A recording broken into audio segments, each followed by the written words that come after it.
নাসিরউদ্দিন পাটোয়ারির বিরূপ মন্তব্যের প্রতিবাদে নেত্রকোনায় বিক্ষোভ করছে বিএনপি সহ বিভিন্ন সংগঠনের নেতাকর্মীরা।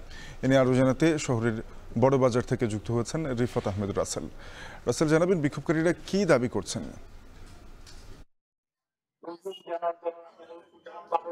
শাফিন, আপনি জানেন যে আসলে গত ২৭ জুলাই বিএনপির যে নেতা রয়েছে লুৎফুজ্জামান বাবর নেত্রকোনার এই মানুষকে নিয়ে কিন্তু এনসিপির যে নেতা রয়েছে নাসিরউদ্দিন পাটোয়ারি তিনি কিন্তু একটি বিরূপ মন্তব্য করেছেন। এরপর থেকে কিন্তু নেত্রকোনা সহ সারা দেশে কিন্তু বিক্ষোভ ছড়িয়ে পড়ে এবং এই বক্তব্যকে ঘিরে কিন্তু বিএনপি যে নেতাকর্মীরা রয়েছেন তারা কিন্তু দফায় দফায় প্রতিবাদ করে আসছেন।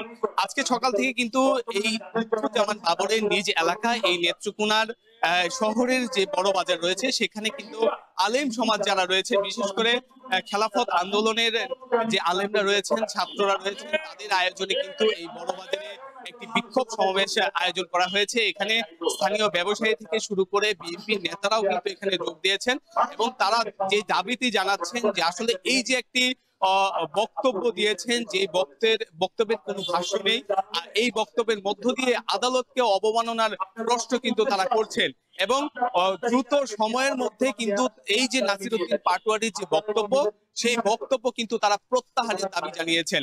যদি এই বক্তব্য তারা দ্রুত প্রত্যাহার না করে এখান থেকে কিন্তু বিএনপির যে নেতাকর্মীরা রয়েছেন তারা কিন্তু স্পষ্ট ভাষায় বলেছেন এর প্রতিবাদে কিন্তু তারা দফায় দফায় যে তাদের যে আন্দোলন সেই আন্দোলন কিন্তু চালিয়ে যাবেন।